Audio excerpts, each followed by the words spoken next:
welcome to this week's episode of Pit Lane Parlay. My name is host Mike Jokum. With me is Jess Baker, my trusty co-host, and joining us for the first segment is owner of Belardi Racing, Brian Belardi. First, Brian, welcome, and thank you for taking a few minutes out of your busy schedule tonight. Thank you very much. It's a pleasure to be on your show. And Jess, welcome back. How is sunny Florida? It's still sunny. Yep, and we're dealing with more rain here. Anyway, listen, I'll get right into it. As I said, Brian, thank you for joining. A pretty good weekend in Barber for you guys, with Santi finishing second or third in the first race and fifth in the crazy weather Sunday morning second race, and Aaron Telitz finally kind of getting past his crazy bit of bad luck the first three races and finishing fourth in the Sunday morning race. As I mentioned before, in the kind of rain, kind of not raining. So how did you feel about Barber as a weekend and for your team? Well, at Barber, it's one of those things where obviously my goal is always to try and win as a team owner, but it was kind of a weight off my shoulders when Aaron actually turned a lap in the second race, because that's the first lap he's completed this year, and he actually finished the race. Being one of the more talented drivers in the field, that was just good to see that finally happen. Obviously, during that rain/dry session, or rain/not-so-rain session in the second race, we kind of missed on the setup, which I was obviously disappointed in. But that happens. We took a swing and we missed on that one. So, considering the cars that we had at that point in time, I thought the drivers did a fantastic job. So it's just one of those weekends where you get through and get as many points as you can, and you just keep moving forward from there. Yeah, it's funny, the second race of the weekend, for those who didn't follow along with the Indy Lights race, went between rainy, a little bit misty, and then a little bit dry. The Pro Mazda cars went out on slicks, and most of those guys seemed frustrated with that decision. The Indy Lights guys, I think for the most part, went out on rain tires, but the ever-changing conditions Sunday morning made it pretty tricky. So in that, continuing on that line, how do you feel about both of your drivers and their IndyCar future? It sounded like Santi was pretty close this off season and made his way to your team for this year. But what do you think long term both of these guys may be capable of? Are they both full-time IndyCar futures? I think definitely they're both full-time IndyCar future guys. In my opinion, there's 4, maybe 5 drivers in the field right now that are they're going to become IndyCar drivers. So it's unfortunately the field's a little bit small this year due to a couple things, but we can talk about that later. But as small as the field is, there's some unbelievable talent in there with Pato Award, Herta, obviously our 2 guys, Santi and Aaron, and I don't want anybody to forget about Victor Franzoni, who obviously did well in the second race on Sunday. Yes. So I think we're going to be, it's going to be tough, but I think we have a championship on our minds. So I think we're just going to move forward with that. Yeah, I think you made a good point. Despite the field being small, there are a number of guys after the first 4 races now that you could say easily can win the championship and easily should be an IndyCar driver. But with that, I will turn it over to Jess. Jess, take it away. Yay, time for some fun now. Not that racing Great. isn't fun. I say that every week, and I don't mean it that way, but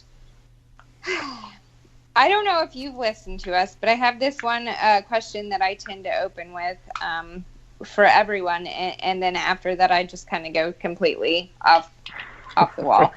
Okay. So the first question that I like to ask everyone, I'm going to give you a 400-pound block of Swiss cheese. What are you going to do with it? A 400-pound brick of Swiss cheese. Well, first of all, I'm going to give it to my wife because she's from Monroe, Wisconsin, which is the cheese capital of the world. So I'm going to let her, I'm going to just pass it off to her. And if we want to reconnect on that one, because she is a quote-unquote high school mascot cheese maker. So you can have fun with that one. I think we need to get her on the show soon. Yeah. So, I mean, I might crawl through some of those holes, but other than that, that's you can let her deal with that one. That's a good answer.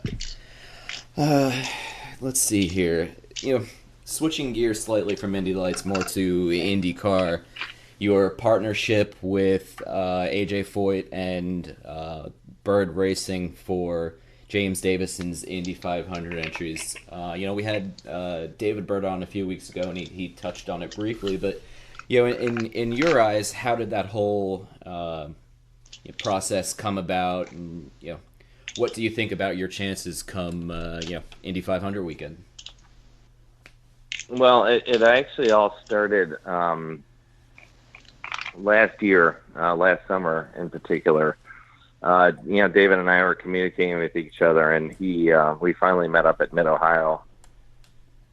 And it was more about running a USAC driver, for the Freedom 100, which we're doing this year with Chris Windham, which Belardi Auto Racing and myself, obviously, we're very excited about doing.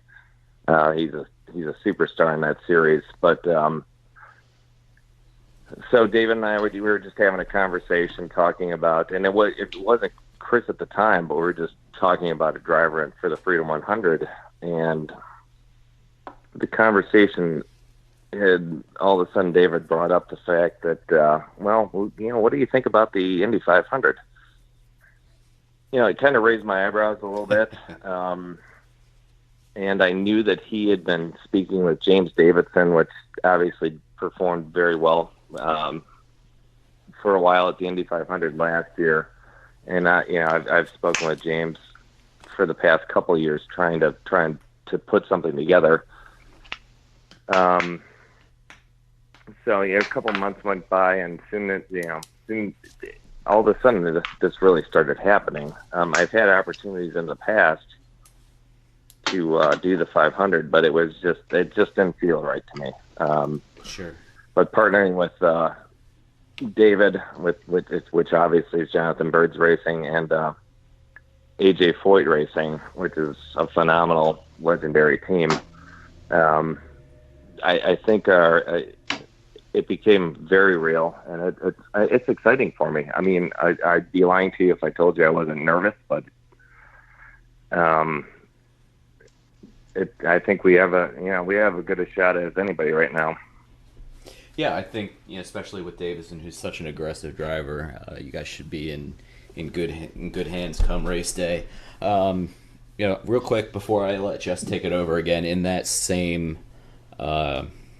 scheme here, do you think that potentially this Indy 500 opportunity may lead to an expansion in the future or more partnership type possibilities down the line, or is it mainly going to be Indy Lights focused, and if the right opportunity pops up, it happens to pop up?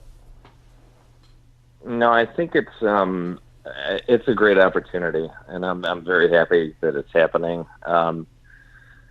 I've watched a couple teams that went from Indy Lights to IndyCar. Schmidt Peterson, Sam's a good friend of mine. He left the series a few years ago. Excuse me. And then, obviously Carlin left this year. But they're coming back to Indy Lights next year, which is great because they're a powerhouse. In Juncos. But I just didn't want to jump in with both feet into the deep end right away. So I'm following a business model. When I first got into this in 2011, I paid very close attention to what Sam was doing at Schmidt Peterson. How he just gradually got into it through starting with Indy 500s and eventually moving to IndyCar. And that's kind of the business model that I'm following right now. And I don't think that's a secret to anybody. Sure. So, obviously that's a goal of mine. I think it's becoming more real than not. It might be sooner than I think. So, you never know what the next day brings, but I'm looking forward to it. Yeah, great. I'm definitely excited for that potential, and with that, I'll give it back to Jess here. Okay, so this time I'm gonna go just another. I mean, so like there is just no rhyme or reason to what I do usually. So what is the worst movie you have ever seen? The worst movie I've ever seen. Oh man, that's a tough one. I've seen some bad ones. I'd actually have to defer that question to my daughter, but I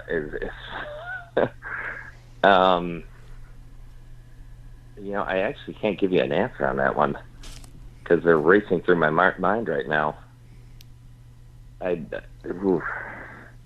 Probably, the one of the Star Wars movies. What was the last one that was before in the trilogy, or the third one before Star Wars? I might lose some listeners for this, but admittedly, I have never seen a Star Wars movie, so I am definitely not. Yeah, I'm sorry. I don't know much about Star Wars either, but so it went. Didn't it go 4, 5, 6, then 1, 2, 3? So wouldn't that? Yeah, so the three would be the worst one. 3 would be the worst one in my opinion. That was like, wasn't it like Rogue something or other? Yeah, so I kind of turned it off. It was Rogue, by the way.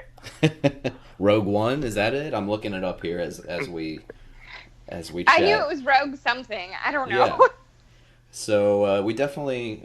I didn't want to say like an Academy Award winner, like Driving Miss Daisy, because that was awful too, in my opinion. But it's okay. I said the last time Jess asked this question, I forget who it was, but I don't know if you've seen. It's a pretty recent movie, Downsizing, with Matt Damon. Not to throw Matt under the bus, but the movie was just really boring. And then it just kind of ended, and I sat there and I looked over at my wife and I went, I really want that $5 from Verizon back that we just rented their on-demand movie because it was terrible. Yeah, no, I'm not. That's a tough question for me since I'm not a big movie guy, but yeah, I can go all over the map, but some of the ones you clearly don't want to hear right now. So I'm just trying to keep it even keel. All right, so I'll take it back to racing here. I know you touched on him earlier. The Freedom 100 and Chris Windom. What does it mean to have such an accomplished driver like Chris join your program for the race? And what do you think about what do they call it? Wyndham's Wild Week, the term coined by Lawrence Stewart, I believe, who's going to be doing merchandise for Chris that month, I think. So what do you think of that? What do you think of Chris's crazy race week schedule? And take it from there. Well, I think Chris, obviously Chris is a professional race car driver. That's how he earns his living. So I think, it's going to be difficult for him, in my opinion, but for a race car driver who drives 100 races a year, I don't, when you start looking at the scenarios, I don't think it's going to be that difficult. But, jumping into the speedway to an oval, to the Silver Crown cars and midgets and all that stuff. But I think it's going to be a little difficult, but I don't, for a driver of his caliber, I don't think it's going to be that big a deal, quite honestly. He's obviously a super talent, and we really look forward to testing with him on April 30th down in Kentucky, and we're going to start kicking it off from there with him. Is that April 30th test an Indy Lights test or just a Chris Windom test? We're doing it. We're actually doing it with it's a Belardi auto racing test, but other Okay. teams are more than welcome to join. And there is another team that has joined right now, Pelfrey. I don't know who the driver is, but the fact that they're joining us for that test means that they're bringing another quote unquote rookie, which Chris is certainly not on ovals, to the test. So I think the field's going to get bigger and bigger, but it'll be interesting to see how he adapts. I mean, we have great oval cars. Obviously winning 2 Freedom 100s and coming in second in a bunch of other ones. I think we're going to do okay. Great. I will turn it back to Jess as we wrap up with another question or two here. Just to make a comment there, because I do care about the racing. I'm really excited, me coming from Indy and being around dirt tracks for basically my whole life. Like, I can't tell you how excited I am to see Chris in a lights car. I cannot wait. So thank you for that. But my next question is going to be, what is your spirit animal and why? My spirit animal? Animal? Yes. My spirit animal is my, oh man. I have 2 of them actually, if you want to hear this. It's my stuffed puppy, which was, I called him Pooch when I was a little boy growing up with me.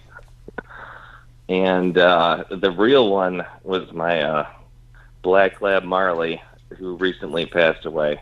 So, 2 reasons there. I mean, Pooch stuck with me through the thick and thin when I was a little boy, and Marley was also with me. When I was scraping together pennies to make a living when I was a young man. So those would be the 2.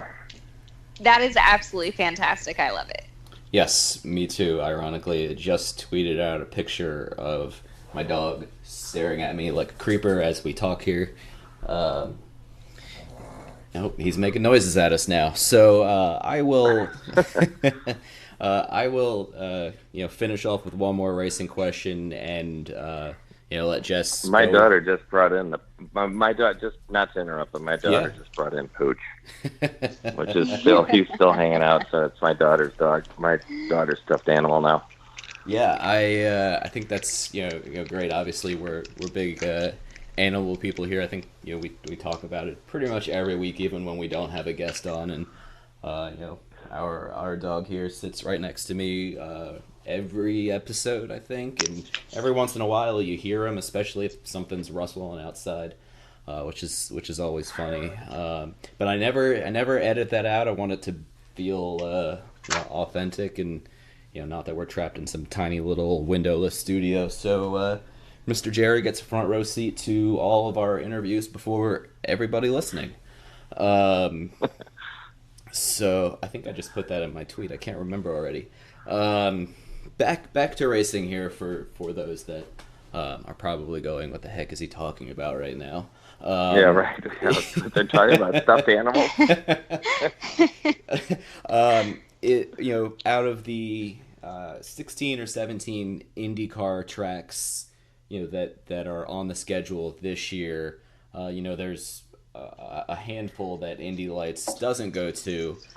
Is there one IndyCar track that you would just, be absolutely thrilled if you could add it to the Indy Lights schedule? No question, Long Beach. I mean, that hands down. I mean, that is one of the most historic races besides, obviously the Indianapolis 500. That is just, that's a place. It's amazing to me. We were out there for the announcement for the Indy 500 program, record crowds. It never ceases to amaze me. It's, again, it's such a historic track. I'm glad we've won out there before with Gabby Chavez. I just wish somehow they would get that back on the schedule because it's just amazing out there. Yeah, I think I can echo that statement. That would definitely be a good one. And Jess, I will turn it over to you. All right. One last question here.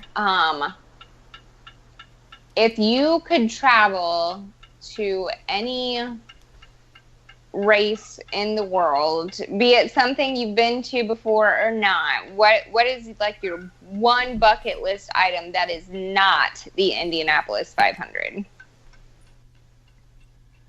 Ooh, that's a tough one.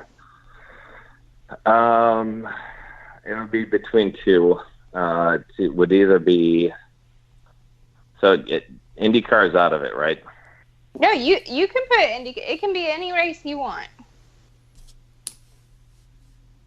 All right, since we go to most IndyCar races, I'd have to go with either Monza, the Italian Grand Prix, or Monaco. The Formula One. Both of them are obviously Formula One, but obviously since I'm half Italian, Ferrari's close to my heart. I would love to see either one of those events. Yeah, it's unfortunate that Monaco is on 500 weekend. Yes. All right, so I'll have to settle with Yeah, I'll go with the Italian Grand Prix then. Yeah, I think both will be because good. I plan on doing different things this year. Hopefully we qualify, but yeah. Yeah, that's yeah. As we've mentioned many times, are excited for bumping to be back, but when we have you on or David Bird or whoever else we have on, it's probably a little bit more stressful for you than it is for us being able to sit back and watch or attend. But yeah, either way should be a good time, and I'm pretty confident that James Davison will definitely enter the field with his looking at his strong showing from most of the race last year. Listen, Brian, thank you very much for joining us for the first part of tonight's show. Definitely been one of my favorites so far. For everybody listening out there, you can follow along with Belardi Auto Racing on social media. The Twitter handle is at Belardi Racing, so pretty easy there. Give them a follow. They've got two great drivers, and both should be in championship contention at the end of the year. And obviously pay attention to their Indy 500 efforts with James Davison and AJ Foyt / Bird Racing, and I think there's one other partner in there that I can't remember. Hollinger. Yeah. Yep, that's it. Hollinger. Thank you. Again, thank you very much, and look forward to seeing you out at the track in May. All right, thanks. I look forward to seeing you, and thanks for your time. Sure, thank you very much for joining. All right, take care. All right, you too. All right, bye. All right. Again, thank you to Brian for joining. It was a great interview. The first time a spirit animal has been a childhood object, but I appreciate his honesty in that answer. What about you, Jess? Oh, absolutely. I mean, everybody's got their own answer to that question, and mine is I've never really gone into it, but my actual spirit animal is a person, not an animal. So I think everybody's got their own thing with that. Yeah, I agree, and obviously, as I pretty much tweet out a picture of the dog sitting next to me every week here, and if you follow along with my really boring Snapchat, if you happen to be a friend of mine, the only thing I do is put pictures of the dog there.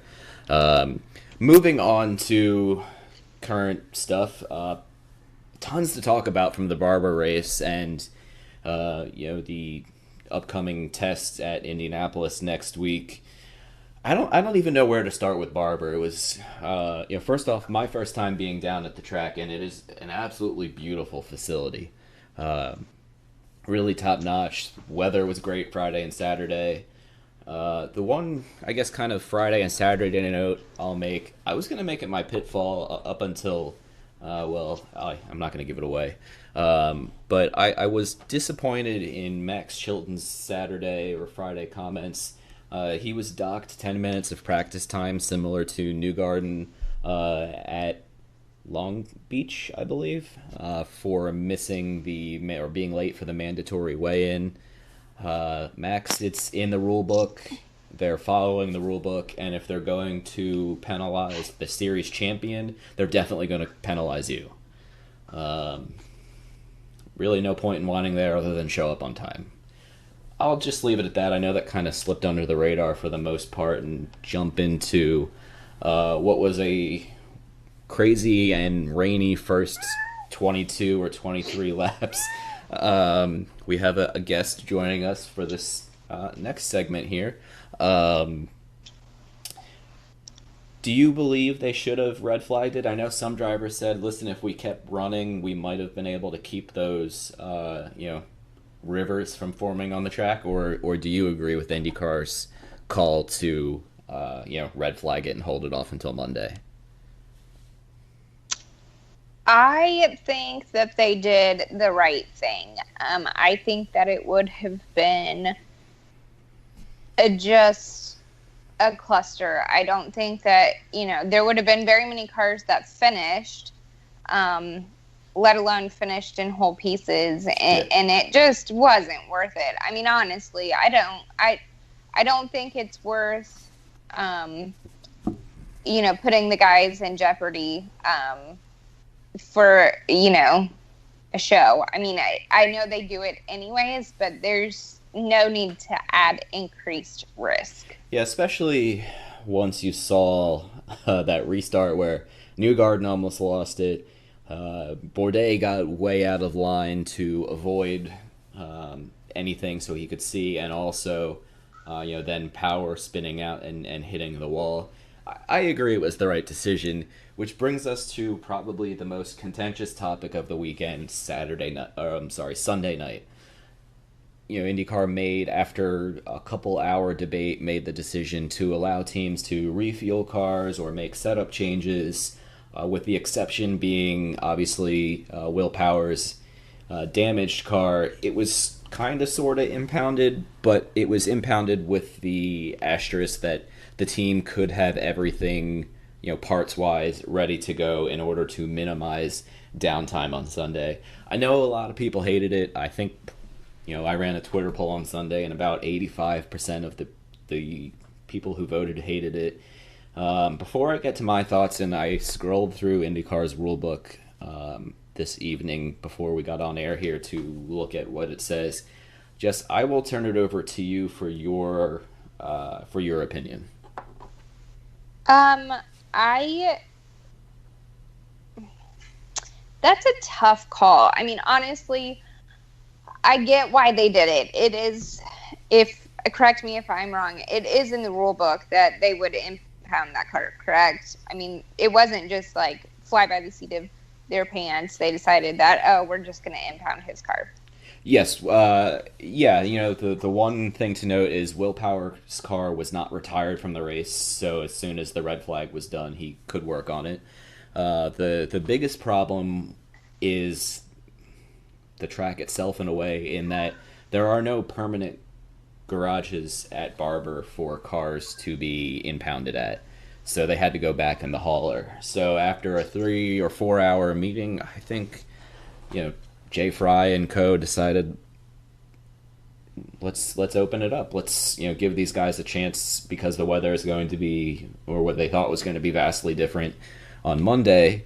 To go with a different setup. But to get to your question, the rule book states that IndyCar can make the final decision on whether cars are impounded and work can't be done, or cars aren't impounded and can be done. I'm kind of paraphrasing it because the rulebook is 94 pages, and after so long you start to see double. But it doesn't specifically say if there's a red flag, absolutely no work can be done. It really kind of leaves it open to what race control did and meet to make that decision. So I know not everybody has access to the rule book, and even if you do, it's 93 pages, and that's a lot of reading and a lot of fine print reading, but that is pretty much what the rule book says. I don't. I'm not upset with IndyCar for saying that saying that they could not do the work on the car. Yep. I agree that they shouldn't be allowed to do it when other people couldn't do anything. So, everybody else put their cars away for the night, and, well, they had to also. So I agree with that, because I think that, they do have to be fair. But, I'm not in disagreement. I think the call was okay to let them, assess the situation, get their parts ready, and just not be able to slap them on until the next morning when the race actually got back underway. Yeah, and I said this to a few people at the track on Monday. I think it was Monday or at some point since that decision was handed down. If you think about it, if that race goes green, Power's team has to go scrambling back in the hauler to find parts. They're trying to get out there as quick as possible, and he probably loses, I don't know, 30 or 40 laps, and at that point there's essentially no point in getting back out there. The fact that it was red flagged overnight and the team was able to take their time assessing the damage, seeing what they needed, was the reason he was able to get back out there within 15 or so laps of it going back to green on Monday. I think he only ended the race 14 laps down, which is pretty good considering he needed quite a bit of work to the front right, or maybe one of the front wheels of his car. I forget what way he spun. So I don't disagree with that decision at all. And if you think about it, being able to change your setup slightly is partially in the name of safety, in my opinion. Feel free to disagree with me, and if you disagree with me, feel free to say it on Twitter. I won't take it personally. But the cars are set up wildly different for a very rainy race versus a race on Monday that started out completely cloud free and sunny skies. So to be able to get the cars to a point where every car isn't sliding off the track because the setup is just completely wrong, at least from a let's make this worth it for the fans that show up on Monday standpoint, was the right decision. I know we're probably not in the popular vote here on this one, but I don't envy Jay Fry and Kyle Novak and whoever else was involved in making that decision, because I know they've gotten plenty of flack over the last couple days from just about everybody. Just about everybody. But moving on, wow, is Joseph Newgarden a fantastic driver at Barber Motorsports Park? I think we can name it Newgarden Motorsports Park at Alabama at this point. Even rain, sun, and then the end of the race when it got rainy again. The man was spot on, and huge props to Tim Cindric for making a very gutsy call to be the first one to go on rain tires when it really wasn't super rainy. So what were your thoughts on the end of the race before I give mine? So I will say that I was at work and I do not have a DVR, so I unfortunately wasn't able to watch. However, I was listening on IndyCar Radio through the app. Thank you, Verizon. But I did hear it. I didn't see it, but just from what I was hearing, I think Tim Cindric is quite gutsy for what he did, putting him on rain tires. I mean, that could have really backfired. Obviously, in this case, it worked out well. However, if it would have gone the other way and that sprinkle would have stopped instead of becoming rain again, boy, he would have been hung out to dry. So I think I mean, put in that situation, that would be a very tough decision to make. Yeah, I know on the TV broadcast they were noting the lap times, the first couple laps that Newgarden was out on rain tires, and he was running about a 124 when Bourdais was running about a one. You know, he was dropping each lap, but he started out about a 117 or so before before it started raining heavier. I was actually shocked at. Listen, we all knew Bourdais and Delcoin were going to gamble. Gambling is Delcoin's middle name. But I was shocked that more teams didn't go to rain tires sooner. Because I pulled up the radar and looked, and there was just a small cell of very, I don't want to say very heavy rain, but mildly heavy rain that seemed to be located only over the track. And it seemed to be popping up, just a small one, but it was right over the track. So I was shocked that, teams who have access to fancy weather equipment and, probably have some sort of weather person on staff or on standby, as I know, some teams do, that more teams, maybe like Alex Rossi, and I think Piggott stayed out pretty late on slicks as well, didn't make the change there. Let's see. I think that's about it with Barber, unless there's anything else you wanted to bring up.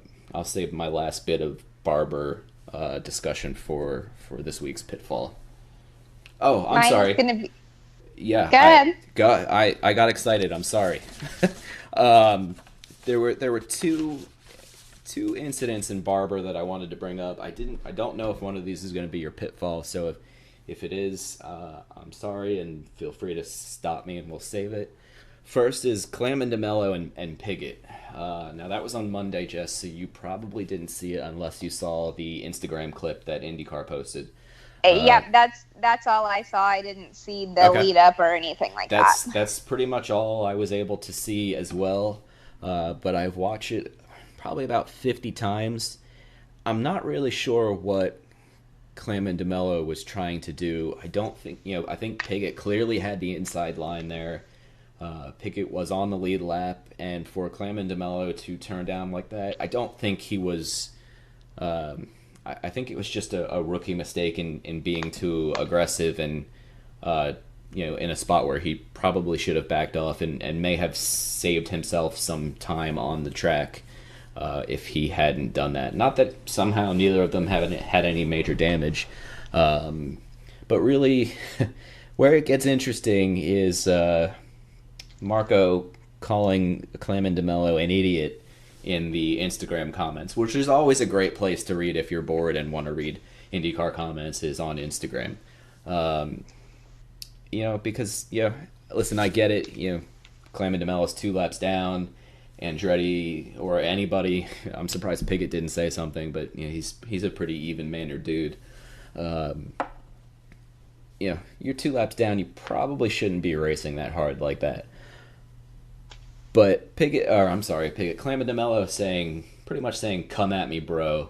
I mean, come on, man. This isn't high school.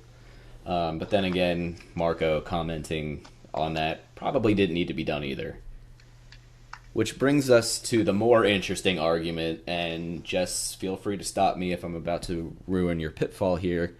But the argument on pit lane after the race between Simon Pagenaud and Gabby Chavez. I'm sure everybody who is listening to this show has seen the clips on social media. You can check out the Twitter. I'm going to pull up his Twitter account here. Chris DeHardy, whose Twitter is CDE and then HARDE. He's a writer from Motorsports Tribune. Got an up-close view. As we can see, Jerry is joining the show for a minute. Got an up-close video of the argument. First off, Jess, did you see the video before I rant about the argument? I did, and I loved it. Yes. First off, a little rivalry between these two guys brewing is not a bad thing. I'll talk about the actual argument first and my thoughts on it before I go into Chavez antagonizing Pagenaud on his drive back to team headquarters. The basis of Pagenaud's argument was that Chavez was laps down. Pagenaud claims he was 2 laps down. Chavez said he was only 1 lap down. I think I read Marshall Pruitt's article where Newgarden had just lapped him for a second time, but he wasn't actually 2 laps down yet. So it's really just a matter of semantics there. But, I watched, many times they showed, Chavez and the guys who unfortunately were laps down, consistently move over for, guys who were running on the lead lap. And Chavez was no exception. I saw multiple times that he moved over for cars as long as he wasn't compromising his fight to get back on the lead lap. And I had no problem with that. And I saw what I think is why Pagenaud is so angry. And it really didn't look malicious to me. He was racing, and then as soon as he had a chance to move over a little bit, he moved over and let him by. And Jess, I will turn it over to you for your thoughts on the actual thing before I continue on. I didn't see the incident because obviously I couldn't watch. Sure. But yeah, I mean, from what I have heard, it wasn't nearly as big of a deal as what was made out of it. But I think it's fantastic that Chavez, for lack of a better way of putting this, and I hope he doesn't,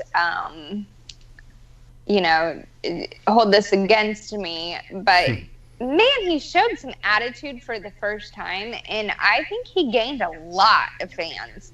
A lot of people who were like, yeah, whatever, there's Gabby, now are like, whoa, did you see what he did? That's awesome. So I think that I think it did nothing but good things for him, even though maybe IndyCar probably didn't really enjoy it that much. Yeah, I'm sure they didn't. I'm sorry, J. Fry and Co. If you didn't enjoy it, but the fans. We all did. The fans all did. I wasn't thrilled, and this was another point I was considering making my pitfall. But the way in which Pagenaud went over there and with his arms flailing and angry and cursing up a storm, not particularly the most professional move from a guy who's really been one of the classier drivers in his entire racing career. So I know our boy Matt Hickey had his little blog on Twitter and wrote it as his cone of shame for the week. But props to Gabby for standing up to him. And then I don't know if you read, I think it was Marshall Pruitt wrote a follow-up today where Chavez pretty much said, listen, I'm not going to back down from the guy at any point, whether it be last Monday or if he wants to say anything from the future. And he was kind of joking and saying, listen, I have a background in Brazilian jiu-jitsu. Hopefully I'm pronouncing that correct. So he said, I'm not afraid to take on a bigger man. So I don't think we're going to see an actual karate match between Pagenaud and Chavez, but nonetheless, I'm impressed that Gabby stood up so well, and his crew was right there making sure it was okay. But listen, he did not back down, and he's 5 inches shorter than Pagenaud. But what really made me laugh was Gabby Chavez posting a picture. I believe he was at a rest stop or somewhere on the way back after the race and posted a picture that he was eating a croissant. I mean, hats off to that. And if somebody hasn't made a Gabby Chavez croissant T-shirt by now, they really need to get on that. I did see one. I don't think it had the croissant, but it it says Gabby don't give a crepe. And I thought that was pretty fantastic. Yes, I did see that. Well done, whoever created that one. Yes. And I guess before we move on here, hats off or sorry to SPM for having to clean up a Hinchcliffe's car after he relieved himself in the cockpit during the race. I can't imagine what that's like. I guess I could drive for a couple hours in a rainstorm and getting rained on and do my own sort of research, but what a hilarious post-race interview, and the hashtags that came out of that were fantastic, and just goes to show how good of an interview Hinchcliffe is, no matter if he has just peed himself or he's on a regular newscast. I got a kick out of that. I'm sure everybody else did, maybe except Hinchcliffe himself. But moving on, this coming Monday to Wednesday we have the test at Indianapolis. And what I found interesting was a few things. First off, there's a bunch of guys not testing at all. Connor Daly, obviously Hildebrand, as I think we mentioned a couple weeks ago. I can't remember. It might have been when Matt was on and you were moving. Hildebrand's not testing. Oriol Servia is not testing. Pippa Mann. Stephen Wilson, that's who I'm trying to think of, who said he wasn't going to be testing. I found it interesting digging through the rule book today after Connor Daly tweeted last night that you can only do the refresher test if you meet a few criteria. If you're not doing more than 5 races in the current season, and if you haven't raced since the previous Indy 500, which obviously eliminates Connor and Hildebrand and Helio, although he'll be racing at the Grand Prix of Indy, so it's not a huge deal. But I was curious how Stephen Wilson couldn't get on there, and James Davison, unless I'm losing my mind, didn't do anything after the Indy 500. But nonetheless, an interesting little tidbit there. And for those who want to watch either a live stream or if you're an Indian person, April 30 is the current entries. May 1st is the refresher and the rookie tests. And then May 2nd is an engine test. I think there's only 12 guys doing the engine manufacturer tests. And then digging further into the testing rulebook, for those who happen to be interested in this stuff, I know there was a bunch of questions getting tossed at Connor last night about testing rules, and obviously we just talked about the 500 testing rules. I'm going to name 5 tracks here that you can test at that really, I guess for the most part, shocked me.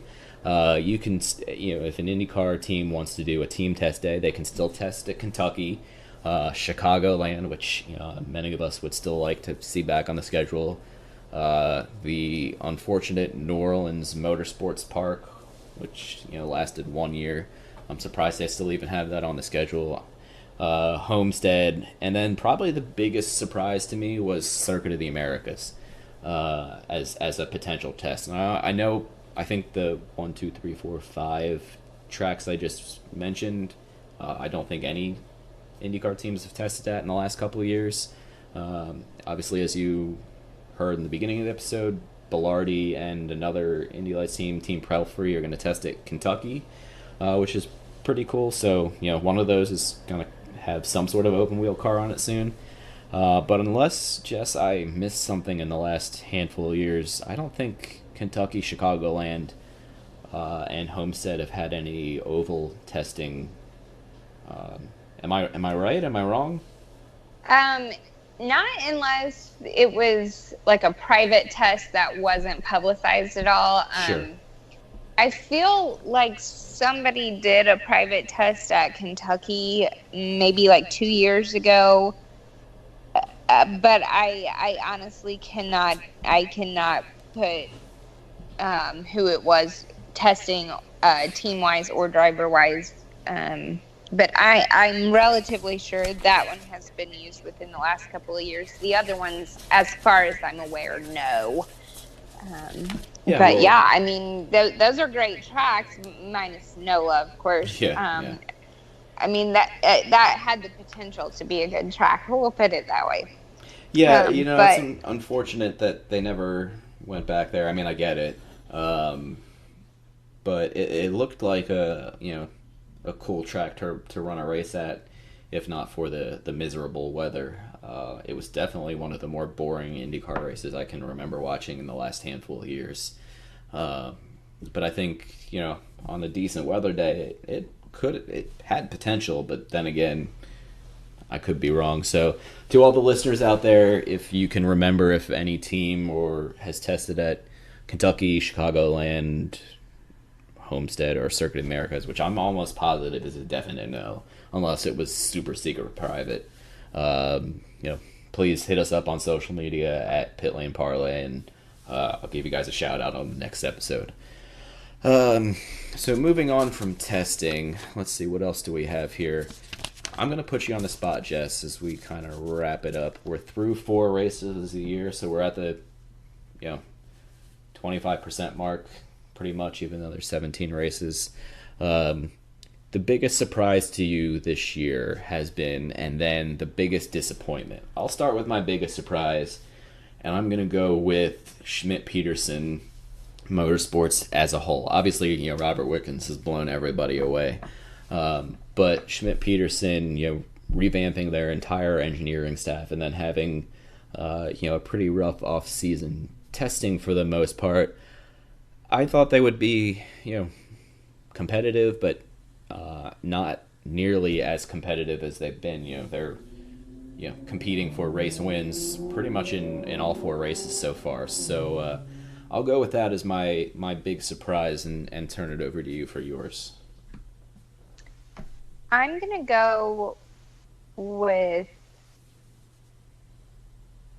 Man, there are a couple different ones I could go with here. I think I'll go with just the rookie class in general has done considerably very well. Obviously, there have been a few incidents. There have been a few eye-rolling moments, as there always are with rookie classes. But I think as a class in general, it's been really strong. Yeah, I mean, listen, Wickens has been fantastic.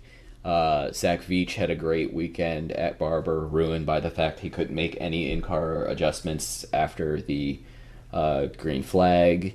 Who else am I missing here? I think those two are the ones that stand out to me the most, at least at the current time. But let me pull up the rookie list here. Jordan King has been impressive for the most part. Even Matthias Lace has had some good moments. So definitely from a depth and a results standpoint has been the strongest IndyCar rookie class that I can remember in at least a couple years. Obviously we can't count last year because Ed Jones was the only rookie. Not that he wasn't impressive, but overall from a rookie class standpoint. Now, biggest disappointment. I think I'm going to have to make my biggest disappointment Simon Pagenaud, and that's not because I've picked him twice in Matt Hickey's Fantasy IndyCar League, and he's gotten me very little points. But he's 15th or 16th in the standings so far, and outside of leading 2 or 3 laps at Phoenix, hasn't been particularly competitive in any race. Which has been really surprising. And I'm sure, listen, the man is extremely talented, and I'm sure he will be angry at me for saying this, and I'm sure will, even if he doesn't listen, find something and put together a strong last 3 quarters of the season here. At least that's what I would assume, because he's been so good for so many years. But I think, after the first 4 races, it's not that he's necessarily made terrible mistakes, but he just really hasn't been all that competitive. So I'm gonna have to shockingly agree with you on something. He was going to be my biggest disappointment, also. Not necessarily because like he couldn't have bad luck or whatever. Anybody can have bad luck, but it's Penske. Like, what is going on? Usually one bad race and they figure it out and run with it. I've read a couple different things. The car doesn't suit his style and blah, blah, blah. They're really struggling. And I get it. I do. But it is shocking watching how bad they are struggling. Yeah, it's especially surprising considering Newgarden is our points leader after 4 races, and Will Power, despite having really 3 out of the 4 races, he has not finished well. Obviously, the rain and was it Phoenix was the only time he's finished, and he finished second, or I'm sorry, Long Beach. Phoenix and St. Pete, he didn't have terrible finishes, but didn't have great finishes. Somehow he still sits 10th in points, and all 4 weekends he has qualified second. He's qualified second 3 times and third once. So it's not that he's struggling. It's just a few errors on race day and the bad luck in the rain, which I don't really fault Power for. The issue there is you saw a lot of people having trouble in the rain, but it seems that the Pagenaud crew has really just in general had a rough start to the year. And with that, I think. Oh, I forgot to mention this before we get to the pitfalls here. Obviously, catch the show live on WildfireRadiosports.com or on their iPhone and Android apps on Friday afternoons at 3:15 to 4:15, or Spotify and iTunes and all the other fun podcast places. I think you can find the show on just about every single podcast app at this point. And if there's one that you really like that that I haven't mentioned, let me know and I'll get it set up there. But this episode is brought to you by our first show sponsor in SoundQ Audio. Wanted to give them a shout out. They are partnering this year with the Lucas Oil School of Racing and are in discussions with RC Enerson for 2019 race season and 2019 race season possibilities and some SoundQ business matters. And they are also a sponsor, I think, on Oliver Askew's helmet in Pro Mazda Racing, and you can find them on social media at SoundQ, SoundCue, or soundqaudio.com. Check it out. Thank you, to them for joining us this week. And with that, I will, Jess, I'll turn it over to you to start off the pitfalls. Okay, J Fry, you know that in J Fry we trust, but in my opinion, this week's pitfall has to be the refueling after the red flag before the race resumed on Monday. I think that absolutely everyone did not like that call. I think the only people who did like that call were the drivers who were going to benefit from it. But I don't think that anyone who was tuning into the race or at the race appreciated that. Everybody wanted to see that off-cycle pits. That is kind of the name of the game with a lot of these tracks, and we had some people going off-cycle, and I think it would have made a very interesting finish to the race, especially since it became a timed race, to see that that strategy play out rather than being like, oh, never mind, you all can just refuel and we'll pretend it didn't happen. That kind of irked me, and I think it irked a lot of other people. I think that it would have been much more, there would have been much more entertainment factor to continue on with the fuel as it was. Yeah, I can't fault you for there. Although I do think, in the end, the rain at the end of the race definitely kind of softened the blow on that one, maybe to a minor degree, because it, then made the race about different pit stop strategies, aka pit lane parlay. Okay, that was my bad joke for the week, and Matt Hickey can tease me for making another bad joke. But yeah, it's a tough one. I know. I feel like if they were going to allow teams to refuel, that maybe they should have just started the race from lap 0 or from time 0 and just done a full 2 hours. I know in the end they got in 82 laps instead of 90, which isn't that far off, but I see where you're coming from on that one. I will slightly change gears, but it's still about Barber. My pitfall this week is some of the fans in pit lane. And I'm talking about the fans that were, I'm going to guess and say, over the age of 60. As everybody knows, there's plenty of pictures taken in Victory Lane with, the different sponsor hats and the series sponsor hats, et cetera, et cetera. Plenty of little kids in pit lane trying to get pictures with Newgarden, and hats off to Newgarden and his PR man for accommodating almost every child that walked through Victory Lane after the race, and kind of hung out there through getting soaked on during the victory celebration. But as these, hats are being given out to, kids after the race and whatnot, and they're kind of being tossed in every which direction to the kids. There are the two older gentlemen to my left who are trying to jump and get in the way to steal the hats from the little kids. I ranted about this a little bit on Twitter, but, I mean, come on, guys.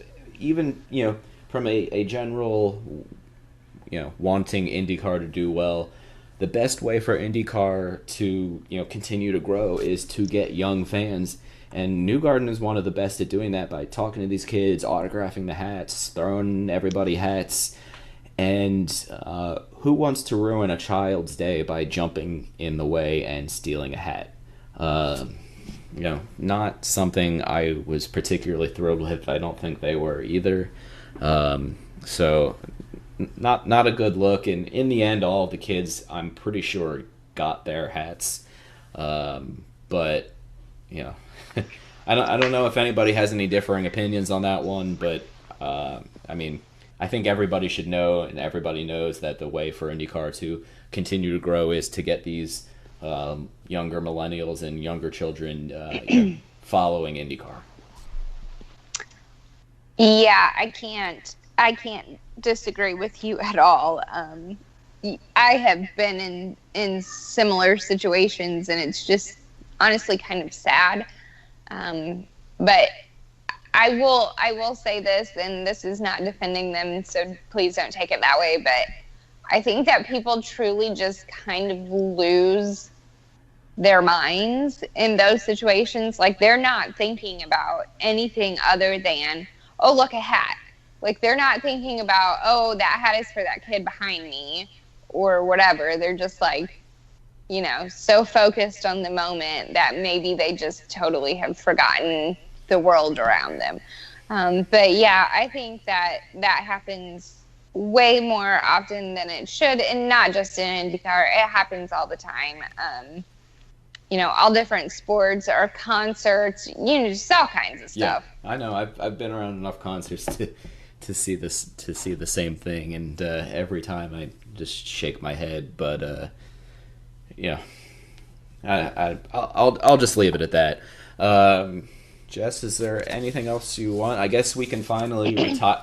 We can by the time some of you listen to this episode early next week, or by the time we get to the Indy testing, at the beginning of next week, we can finally retire the hashtag Is It May Yet? And it is finally here, guys. The my favorite month of the year, and I'm sure most of our listeners' favorite month of the year. And um, we'll have plenty of a couple more giveaways to announce, and I will be in Indianapolis for many days, and hopefully can meet some fans and some listeners out there. But Jess, is there anything else you want to go over that I maybe missed before we wrap up?